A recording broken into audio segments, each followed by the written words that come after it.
Hello, today I'm going to be discussing all the books I read in summer. So over the summer I read 9 books and 2 of them were brand new favourite 5-star reads. Eagle-eyed viewers will notice that there is only 4 books in frame over there, which are 4 books out of the 9 that I did read. The other books I read through the library, but my 2 5-star reads did come from that pile. So starting with December, I read 4 books. The first book I read in December was, in fact, Dark Mode, which you see on the shelf there. Dark Mode is a psychological thriller that deals with the dangers of the internet from a female's perspective. Additionally, it's a little bit of a mystery that follows a recluse character who keeps to herself. Basically, our main character has no internet presence, which is something I can admire. She runs a flower store, and a number of years ago she was stalked, and now she's worried that that stalker is coming back. The reason for her worry, amongst other things, is the fact that she walks out of her apartment one day and finds a dead body outside her apartment, a dead woman who looks exactly like her. So she begins to worry that her stalker is back and her stalker is after her. In the midst of all this, she meets a new guy, she's trying romance again, and different aspects of the dangers of a lack of cyber safety on the internet are displayed. Overall, I'd say this book was quite eerie and kind of creepy, and I really enjoyed it, but it was definitely a little bit more grim and dark than the books I'm used to reading.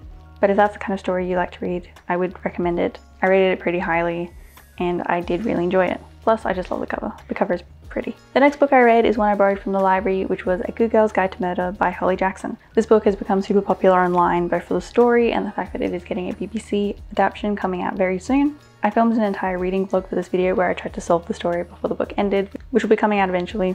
I thought this book was really well plotted and written. It's got a lot of multimedia elements which I really enjoyed, such as maps, graphs, timelines, interview transcriptions. It's all done in a very nice way. I didn't guess the ending entirely, but I guessed a part of it, which I'm really happy about. And I'd highly recommend it for anyone looking for a good YA mystery. I'm currently reading the second book and really enjoying that as well. The third book I read in December was The School for Good Mothers. I read this as an ebook through the library. I remember hearing about it years ago and totally forgetting about it until I somehow found it again. I thought it was an interesting concept about mothers who are labelled bad for doing something or forgetting something about their child. In the case of our main character, she leaves her child at home. Her child cries, which her child does a lot. She comes back and Child Protective Services have been called on her. And she's got 2 options. Give up custody of her child and never see her again, or go to this school for good mothers where if after a year of training she is deemed to be a good and fit mother, she can have her daughter back and see her daughter more and all that. It's a little bit dystopian. I read it pretty quickly and I think that's the best way to read this book. I don't know that I would reread the book, but I really enjoyed my experience of reading it and I still think about it to this day. The next book I read in December last year and my last book of 2023 was Minor Detail. The first half follows an Israeli soldier and the kind of the bad stuff him and his gang. So what's the soldier version of a gang? Just as part of the army is doing. They come across some Palestinians and they don't treat them very well, particularly a woman, so look out for trigger warnings. And then the second half of the book follows a Palestinian woman in the future as she's searching for answers about what happened in that event in the past. It involves her traveling in search of answers. These 2 stories are paralleled in many ways by all the minor details such as the sand and the water and the sounds. It's definitely a book I can imagine being analysed, and it's a book that I think reading the reviews afterwards helped me appreciate even more. So then in January I read a total of 0 books. This is the thing about being a mood reader and reading like 5 books at the same time as I'm doing right now. It means I often don't finish a book within the month, but it means then the next month, so February, I read a lot of books. And February is also where my 2 5-star reads came from. The first book I read in February was a non-fiction. It's called The Problem of Pain by C.S. Lewis. You can see it there. This is a book about why there's suffering in the world, why is there pain, and looking at it from a Christian perspective. It sets out to answer questions like, if God is good, why is there pain in the world? Why is there suffering? How can good and evil exist? Those kind of fun conversations. I really enjoyed it. I'm really enjoying making my way through the C.S. Lewis classics. They've all got matching covers. It's very pretty. I feel like I need to read it again to get everything out of it, but I would highly recommend for anyone looking for answers about those things. C.S. Lewis is very good at explaining complicated things simply. Sometimes you have to read a paragraph 3 times, but that's alright.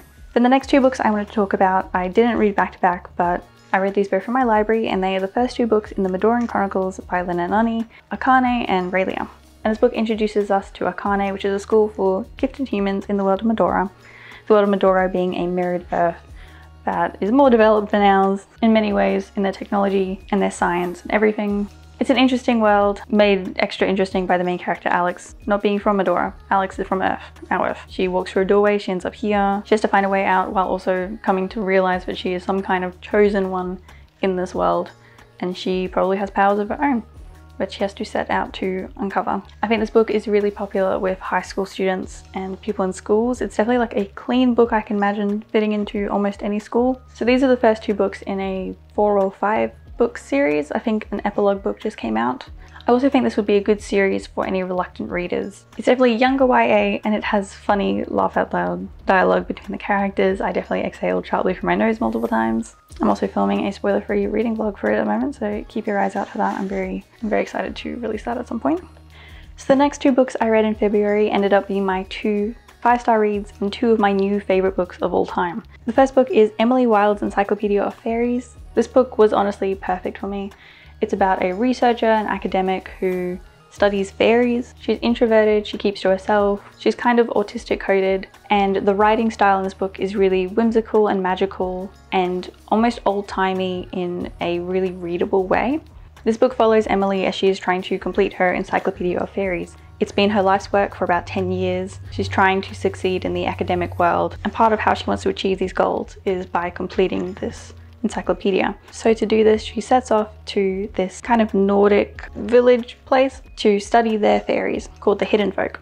She sets out to make headway in the academic space about this specific type of fairies. And then along the way, her academic rival and colleague, Wendell, uninvited, shows up to help her for his own reasons, and she has to work with him in this town to achieve her goals. Overall, this book was just amazing. Also, the cover is adorable. Like, not that the covers should really be impacting what I read and how much I love a book, but it's hard to hate a book that's got such a pretty cover. Come on. This is the first in a 3-book series. I'm very excited to read the rest of them. I have bought the second one. Did I need to buy the second one right now? Probably not, but now I have it. I just love the writing style, the plot, the world. I can really relate to the main character. Personally, academia is a thing that I'm really interested in. I've done research in the past, so a lot of those aspects were relatable to me. And then I just love fairies. I was known for loving fairies when I was younger. If you know the Rainbow Magic series, I have a lot of those books sitting underneath my bed. I'm also still salty that there is not a fairy named after me, which, side note, if Scholastic would like one, I will happily write one, as long as it's a cool fairy. Like, I want to be like a robotics fairy or something. There's a coding fairy now, which actually has a double up name, so I think her name should have been mine. But anyway, I'm not going to go into the lore of Rainbow Magic right now, although I probably could make a whole video about that, to be honest. Anyway, easy 5 stars, highly recommend it. Can't wait to read the next one. My second 5-star read and second new favorite book of all time is The Final Empire by Brandon Sanderson, sometimes also published as Mistborn. This is often cited as Brandon Sanderson's best work. It's definitely the best place to jump onto his writing, apparently. If you don't know who I'm talking about, he's a huge epic fantasy writer. He's got this entire world called the Cosmere of all these stories that take place in the same sort of galaxy universe but on different planets, apparently, but they have overlap sometimes. This particular story follows Vin, who's a street urchin in this kind of like medieval England inspired typical fantasy world. And the premise of the story is kind of, what if the bad guy won? They have this tyrannical dictator who oppresses these people who are called Scar, treats them horribly, and in the midst of all this, there is a really awesome magic system called Allomancy, where if you are an Allomancer, you're able to have one or all of these powers, where if you ingest a certain metal, it'll give you a certain type of power. To be honest, I'm not going to be able to remember these off the top of my head, even though I've read this book and at this point the second book. Finished it a couple days ago. But basically, Allomancers who are Mistborns, Mistborn is somebody who can control all of them. They're able to ingest a metal, burn it inside of them, and then pull and push off of metals, pull them towards them or push them away, in contrast with their own weight. So they use coins a lot to jump around and have fun. There's also people who are able to soothe and riot people's emotions, as well as other powers, such as being able to hide when someone is using Allomancy and see when somebody is using Allomancy. All those kind of stuff. It's really cool, it's awesome. This first book is honestly as close to a perfectly plotted story as you can get, I think. My knowledge of Brandon Sanderson before reading this book was with his creative writing courses, which are all on YouTube. Honestly, I'll link them down below. They are brilliant. He just knows about the craft of story writing and setting up promises and paying them off in stories, about different arcs, about the kind of things you have to include at the start and resolve by the end. He's just a master of his craft. So it's about time I got to reading one of his books, and this one was the perfect one to do it. It included plot twists, amazing characters. This book is kind of like a found family, heist, amazing magic system. It's got romance. I kind of wasn't expecting romance, but it's got romance. It's got faith and religions and prophecies. Yeah, overall it's just an amazing book. It's got so many of these elements working together, and he does it so seamlessly. Did this book rip my heart out at the end and make me grieve for a couple of days about certain events and things in the book? Yes. Yes, it did. And the second book has done the same too. There is one sentence from the second book that keeps repeating in my brain. I'll say it's about morning time. Perfect book. I will reread it many times in my life, I imagine. But before that, I've got a lot of other Brandon Sanderson books to read. If you have specific recommendations of which ones to read after Era 1, let me know. I've got my eyes on Tress of the Emerald Sea, but if you've got any other particular recommendations, let me know. Finally, to round this video off, I just wanted to talk about some of my anticipated reads in autumn. Firstly, there are 3 books being released that I'm eager to read. One of them is Valley Verified by Kyla Zhao. I read The Fraud Squad by her. If you want to hear my thoughts on that, you can go check out my mapping my 2023 reads video. Basically, I really enjoyed her book, and this new one is about tech and Silicon Valley and fashion, and I'm excited to read it. I believe it comes out early April in Australia. Then I've got a book I've had my eye on for ages called Titanium... oh no, I don't know how to say this word. Noir?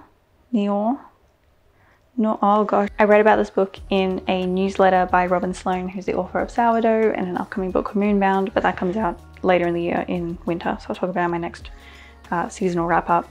It's something about there being these Titan people who are basically genetically enhanced humans that can never die, and this inspector who's called to a case where one is being killed, which has never happened before, and he's got to investigate it. It just sounds like an amazing genre-bending, defying type of story, and I'm excited to read it. It's been out in the US and the UK for ages, but I think, although the internet is really unclear, I think it's being released at the end of April in Australia. And then finally, for new releases, I'm excited that in May, Her Majesty's League of Remarkable Young Ladies by Alison D. Steggart is being released in Australia. This book won a prize in the UK. It's, I think, a middle grade story with a girl genius protagonist and a group of friends. I believe the main character is recruited to be a personal sort of spy or gadgetess or something for the Queen of England. It sounds absolutely perfect for me because I love spies and STEM and all that kind of stuff. And I actually have an early copy. I was able to get a copy off Ali because I know her, but I'm very excited to support this book when it comes out in May. I read the first chapter, and the first chapter is great. So I already know that I'm going to love this book. But otherwise, thank you for watching. Please let me know in the comments what you read over the last 3 months, what your favorite recent read or recent 5-star read was, and if you have Brandon Sanderson recommendations for me. Thank you for watching, and I will see you next time.